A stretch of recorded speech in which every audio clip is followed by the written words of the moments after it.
por exemplo, é melhor.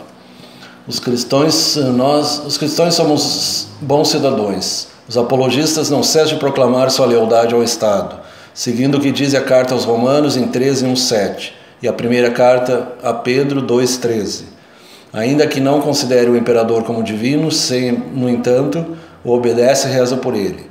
No mais, paga os seus impostos.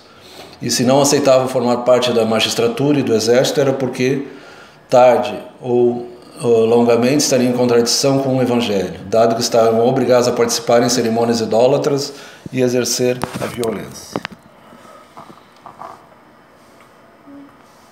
Durante esse período, a Igreja logrou, sobretudo, superar plenamente o prejuízo público contra os cristãos. Na última perseguição, apenas participou a plebe. Atanásio nos conta que os pagãos muitas vezes protegiam o cultável aos perseguidos de seus perseguidores. Os próprios pagãos ocultando. A vida dos primeiros cristãos, os cristãos do Império Romano. Os cristãos não admitiam que o imperador fosse considerado como um deus. Eram considerados ateus porque não adoravam aos deuses do império. Eram desprezados pelos intelectuais e filósofos. Despreciavam determinados costumes, jogos e exércitos. Isso o cristianismo primitivo. Né? Naquela época o Império Romano ainda não era católico. 64 Nero, 81-86 Domiciano, 98-117 Trajano, 166 Marco Aurélio, que foi o maior dos Césares, o mais sábio deles, 202 Sétimo Severo, 236 Máximo Severo, 249-261 Décio, 257-258 Valeriano, 303-306 Diocleciano, aí os grandes concílios, Éfeso e Constantinopla. Esses eram perseguidores locais, até o máximo, e os outros eram gerais. Começaram a perseguir em regiões mais distantes.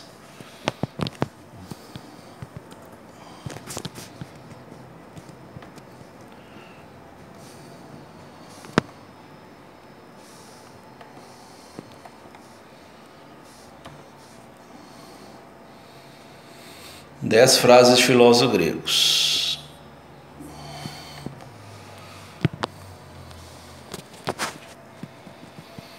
O sábio não diz nunca tudo o que pensa, mas sempre pensa aquilo que diz. Aristóteles.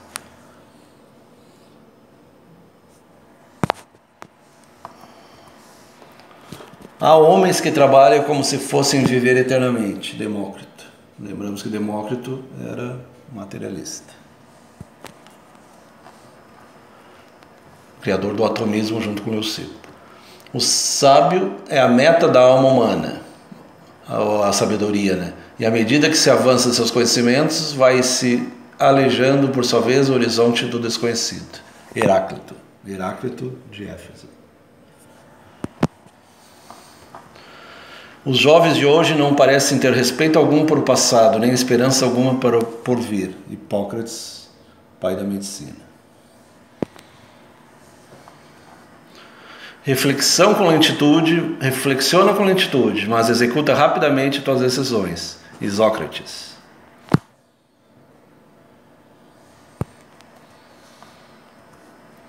A felicidade está na liberdade e a liberdade na coragem. Péricles, o criador da política e da democracia. Péricles de Atenas.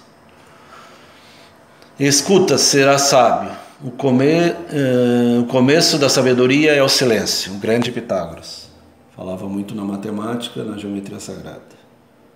Na música das esferas. Hoje consagrada pela física quântica e pela astronomia atual, pela astrofísica. O que aprende e não pratica, o que sabe é como ara e não sembra. Platão. É como que aquele ara, mas não colhe. Platão. O que faz sem esforço e com presteza durar não pode ter beleza. Plutarco.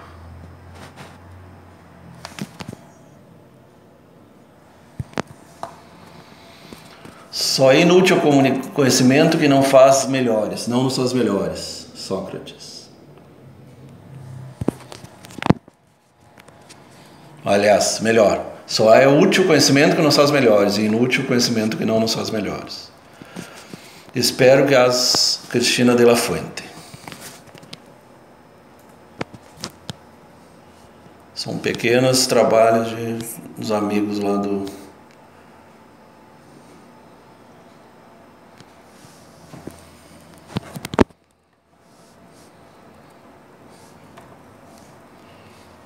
da América Latina.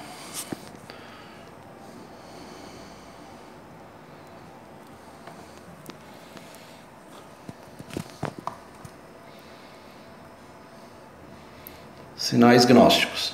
O gnosticismo, movimentos heréticos do século II, tema 7. Então tem vários temas no SlideShare. O gnosticismo e sua importância, características gerais dos fenômenos gnósticos, suas principais representantes, Marcion e marcionismo, foi um dos heréticos, monarquismo e o começo das questões trinitárias.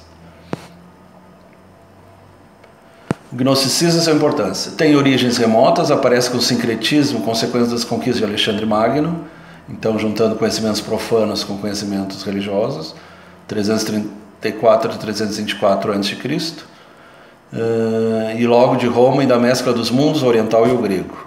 Então, junção de todos esses mundos que convergiam na época. Até o século II a.C. apareceram os primeiros brotos. Na Síria, Palestina e Egito estava difundido a gnosis antes da predicação do cristianismo, anterior ao cristianismo. O maior influxo entre os cristãos teve lugar entre os anos 130 e 180, o primeiro século e meio.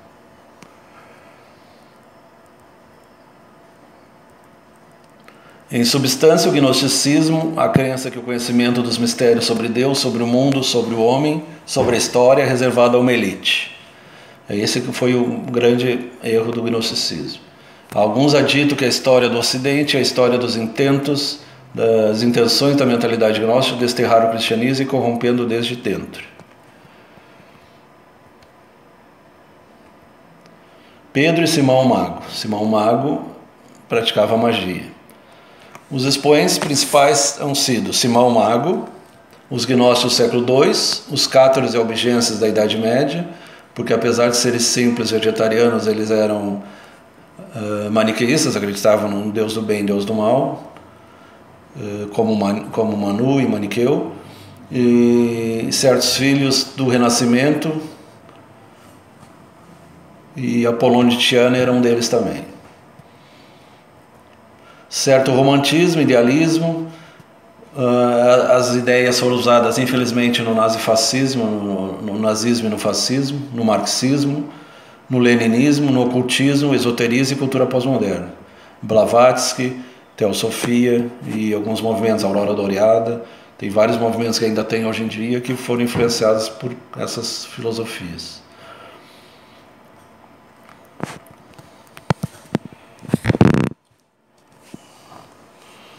O emblema do caduceu uma serpente só é de Esculápio, da medicina.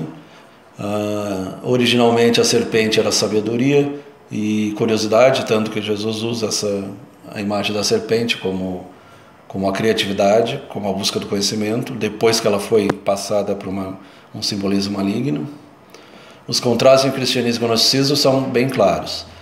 O esquema de Umberto Eco, professor da Universidade de Bolonha, recentemente falecido, grande escritor Umberto Eco, que escreveu O Nome da Rosa, que virou filme, O Pêndulo de Foucault, grandes obras, profundamente filosóficas. Cristianismo, modelo geral, conquista povos, o público, promete progresso, pensamento histórico,